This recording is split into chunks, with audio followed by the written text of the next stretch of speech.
నిజంగా 9 సంవత్సరాల సుగాలి ప్రీతి తల్లి పోరాటం మాత్రం చూస్తే మాత్రం హ్యాట్సాప్ చెప్పాలనిపిస్తుంది. ఈ 9 ఏళ్ల పోరాటంలో ఆమె అమాయకత్వం కనపడింది, ఆమె ధైర్య సాహసం కనపడింది, ఆమె పోరాట పటిమ కనపడింది. ఎందుకు ఈ మాట అంటున్నానంటే, సుగాలి ప్రీతి తల్లి న్యాయం కోసం ప్రతి ఒక్క నాయకుడి దగ్గరికి వెళ్తే వాళ్ళు న్యాయం చేస్తామంటే వాళ్ళ మాటలు నమ్మింది. తర్వాత అదే న్యాయం చేయలేదు అని చెప్పి వాళ్ళని బలంగా క్వశ్చన్ చేసింది. ఈనాటికి కూడా ఆ పాపకు న్యాయం కోసం ఎవరైతే న్యాయం చేస్తామంటే వాళ్ళని గుడ్డిగా నమ్ముతూ పూర్తి స్థాయిలో మోసపోతూనే ఉందని నా వ్యక్తిగత అభిప్రాయం. కానీ ఈసారి మాత్రం అలా జరగకూడదు, ఈ తల్లికి ఖచ్చితంగా న్యాయం జరగాలని మాత్రం నేనైతే బలంగా కోరుకుంటున్నాను. ఎందుకంటే 9 సంవత్సరాల పోరాటంలో ఎన్నో రోజులు కన్నీళ్ళు వేదన అనుభవించి ఉంటుంది. పవన్ కళ్యాణ్ గారు నిజంగా 5 సంవత్సరాలు సుగాలి ప్రీతి కేసును వాడుకొని రాజకీయంగా ఎదిగి పూర్తి స్థాయిలో అదే తల్లిని బండబూతులు తిట్టించాడు ఇదే జనసేన నాయకుల చేత. ఈరోజు ఆ తల్లి పవన్ కళ్యాణ్ గారి పైన కేసు పెట్టి అంత దూరం ఎందుకు వచ్చింది? పవన్ కళ్యాణ్ గారు న్యాయం చేయకపోగా ఆ తల్లికి మద్దతుగా సుగాలి ప్రీతి కేసుకు న్యాయం జరగాలని పోరాడుతున్న వ్యక్తుల పైన విపరీతంగా కేసులు పెట్టి వేధింపులకు గురి చేసి అసలు పోలీస్ ఫోర్సును మొత్తం ఆ రావణ్ చుట్టూ తిప్పేసి పూర్తి స్థాయిలో ఆ తల్లి కోసం నిలబడిన వ్యక్తులను కూడా వేధింపులకు గురి చేస్తున్నారని రగిలిపోయిన ఆ తల్లి కేసు పెట్టడం జరిగింది. వాస్తవం ఇదే జరుగుతుంది.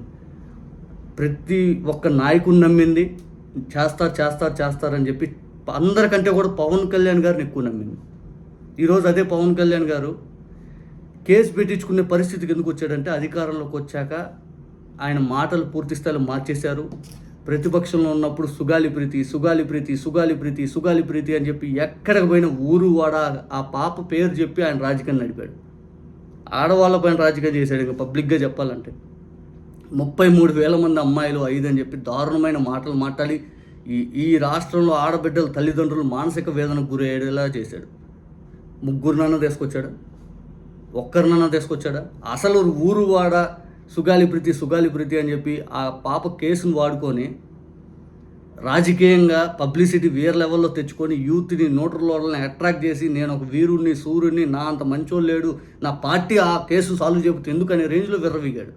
ఈరోజు ఆ తల్లి కేసు పెట్టేంత దూరం వస్తే పవన్ కళ్యాణ్ గారు జనసేన సోషల్ మీడియా విచ్చలుడిగా ఆ తల్లిని తిడుతుంది. ఆ తల్లి మానసిక వేదన మీకు ఎందుకు కనపట్ల? ఇదే పవన్ కళ్యాణ్ గారు ఈరోజు డిఎన్ఏ శాంపుల్స్ మాయమైపోయినాయి అది ఇది అంటాడే. మరి ఇదే డిఎన్ఏ శాంపుల్స్ మాయమైపోయినట్టు 2020 ఇదే పవన్ కళ్యాణ్ గారికి ఎందుకు తెలియదు? 2019 ముందుకు ఎందుకు తెలియదు? సుగాలి ప్రీతి కేసు జరిగిన 2017 అయితే డిఎన్ఏ ఏమన్నా 100 ఏళ్ళు ఉంటుందా? అప్పటికప్పుడే మాయం చేస్తే లేకపోతే లేదు. కానీ సుగాలి ప్రీతి తల్లి క్లియర్గా post mortem report DNA sample సంబంధించి ఏదైతే మొత్తం ఆ పవన్ కళ్యాణ్ గారు చూపిస్తే ఆ రోజు విర్రవీగారు. ఈ రోజు వచ్చేసి అదే శాంపుల్స్ లేవు అని చెప్పి ఏ ప్రాతిపదికని చెప్తారు? ఒకసారి పవన్ కళ్యాణ్ గారు గతంలో సుగాలి ప్రీతి తల్లి కేసుని ఏ విధంగా మాట్లాడాడో చూడండి. ఈ రోజు కూడా ఆయన అదే స్టాండ్ మీద ఉండొచ్చు బహుశా. ఎందుకంటే ఆ తల్లి అడిగేది ఒకటే, ఇంతమంది పోలీసుని అరెస్ట్ చేయడానికి కేసులు సంబంధించి ఇంతమంది తిప్పుతున్నారే, నా కుమార్తె కోసం అదే పోలీస్ యంత్రాంగాన్ని ఎందుకు పరిగెత్తించట్లేదని ఆ తల్లి మానసిక వేదన మీకు ఎందుకు కనపట్లేదు? ఒక్కసారి చూడండి. వాళ్ళకి ఈ కేసు కొంచెం సెన్సిటివ్ కేసు కాబట్టి మీకు చెప్తాను. సుగాలి ప్రీతి నేను ఎందుకు కొంచెం సున్నితంగా మాట్లాడాలి ఇది విషయం ఏదంటే, మీకు ఒక అన్యాయం జరిగినప్పుడు, ఎవరికైనా ఒక అన్యాయం జరిగినప్పుడు మనం ఏం చేస్తామంటే, నాకు ఆ వ్యక్తికి శిక్ష పడాలి, ఇంకింతే ఉండాలి. వాళ్ళు ఏం చెప్తున్నారంటే, ఎవరైతే ఈ నెలకొన్నారో మరి గవర్నమెంట్ ద్వారా వచ్చారు, గత ప్రభుత్వం ఎలా వచ్చారో వాళ్ళు ఏం చేశారంటే, మనం పెట్టిన ఒత్తిడి ఆ రోజు 2 లక్షల మంది మనం జనంతో తీసుకెళ్లి అది నేషన్ వైడ్ ఇష్యూ అయ్యేటప్పటికి వాళ్ళు చేసింది ఏంటంటే, మనం చేసిన పోరాటం వల్లే ఎస్సీ ఎస్టీ అట్రాసిటీ కేసు బాధితులకు చట్ట ప్రకారం ఇచ్చే ప్రయోజనాలు పరిహారాలు వారి కుటుంబానికి దక్కాడు. కర్నూలు రూరల్ మండలం దిన్నెదేవరపాడులో 5 ఎకరాల వ్యవసాయ భూమిని కేటాయింపబడింది. ఆ గ్రామం కర్నూలు నగరానికి 9 కిలోమీటర్ల దూరంలో ఉంది. ఈ రోజున మార్కెట్ వాల్యూ కనీసం ఎకరాకి అది వాళ్ళు చెప్పడం మీరు క్రాస్ చెక్ చేసుకుని 2 కోట్ల వరకు ఉంటుందని చెప్తా ఉన్నారు. కుటుంబానికి కర్నూలు కార్పొరేషన్ లో కల్లూరు వద్ద 5 సెంట్ల ఇంటి స్థలాన్ని కేటాయింపు చేసిన ప్రభుత్వం. సెంటు 10 లక్షల నుంచి 15 లక్షల వరకు ఉంటుంది. పాప ఇద్దరి తల్లిదండ్రులకి రెవెన్యూ శాఖలో జూనియర్ అసిస్టెంట్ గా ఉద్యోగం ఇవ్వడం అయింది. ఆ తల్లికి 2013లో వచ్చింది జాబ్. అది 2013లో ఆమె సొంతంగా రాసి తెచ్చుకుంది. ఎవరో దయాదాక్షిణ్యంతో ఇవ్వల. ఈయన డిప్యూటీ సీఎం హోదాలో ఈ అబద్ధాలు. ఆస్తి ఇస్తే సరిపోద్దని మరి అదే న్యాయం అనుకుంటే మరి ఆ రోజే మరి సుగాలి ప్రీతి కేసు అయిపోయింది కదా. శిక్ష పట్టమని ఆ రోజు ఎందుకు మాట్లాడావు? న్యాయం చేస్తాను ఎందుకు మాట్లాడావు? ఆస్తులు ఇస్తేనే అయిపోయింది అన్నప్పుడు ఆ రోజే న్యాయం అయిపోయింది కదా. మరి జగన్ గారిని ఎందుకు క్వశ్చన్ చేసావు? ఇంకా క్లియర్గా చెప్పాలంటే ఆ తల్లి చెప్తుంది, అసలు నాకు ఆస్తిపాస్తులు నాకు వద్దు, వెనక్కి ఇచ్చేస్తాను, నా కూతురికి న్యాయం చేయండి అని చెప్తుంది. మరి అది చేయండి మీ గవర్నమెంట్లో.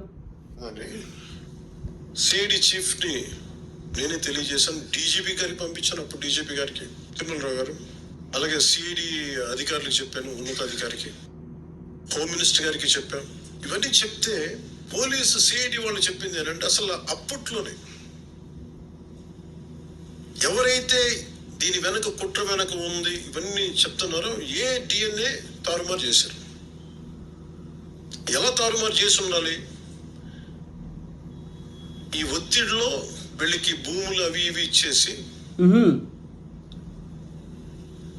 మరి ఏం చెప్పినా తెలియదు. వాళ్ళు నాకు తెలిసి వాళ్ళు ఈరోజు పోలీసు చెప్తుంది ఏంటంటే సాక్ష్యాలు వీళ్ళు చెప్తున్న వ్యక్తుల మీద వాళ్ళ డిఎన్ఏకి దీనికి మ్యాచ్ కావాలి. అది ఎప్పుడు జరగాలి? 2017లో జరగాలి. ఈ ఆస్తుల పంపకాలు ఇవన్నీ ఏ ఇచ్చింది 2020లో ఇచ్చారు.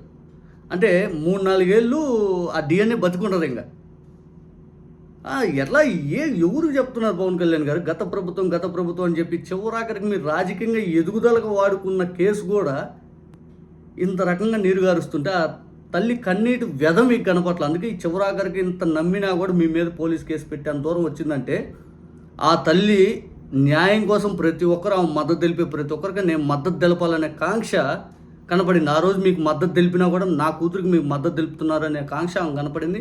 ఈరోజు ప్రశ్నారావునికి మద్దతు తెలిపినా కూడా నా కూతురికి ఆయన మద్దతు తెలిపారనే కాంక్ష ఆమె కనపడింది. ఈరోజు జగన్ గారిని నమ్ముతుంది అని నేను అనుకుంటున్నాను. రేపు జగన్ గారు వస్తే న్యాయం చేస్తాడు అని చెప్పి ఖచ్చితంగా ఆమె మాట్లాడింది. కాబట్టి ఇప్పుడు జగన్ గారి గురించి మాట్లాడుతుంది అది మద్దతు కంటే కూడా ఆ తల్లి ఎవరైతే న్యాయం చేస్తారంటారో వాళ్ళందరికీ ఆ మద్దతు తెలుపుతుంది. అంటే ఇక్కడ రాజకీయ నాయకులు ఆ తల్లిని ఖచ్చితంగా వేదనకు గురి చేయొద్దు, ఆ తల్లికి ఇప్పుడుగా న్యాయం చేయండి అని మనస్ఫూర్తిగా ఆమె ఇండైరెక్ట్గా చెప్తా ఉంది. నేను ఇక్కడ చంద్రబాబు నాయుడు గారిని కానీ జగన్ గారిని కానీ లేకపోతే పవన్ కళ్యాణ్ గారిని కానీ నేను వైఎస్ఆర్సీపీకి సంబంధించిన వ్యక్తినైనా కానీ జగన్ గారు అంటే పిచ్చి అభిమానం ఉన్న వ్యక్తినైనా కానీ ఆ తల్లికి ఎంతో కొంత న్యాయం జరిగింది మాత్రం వైసీపీలోనే.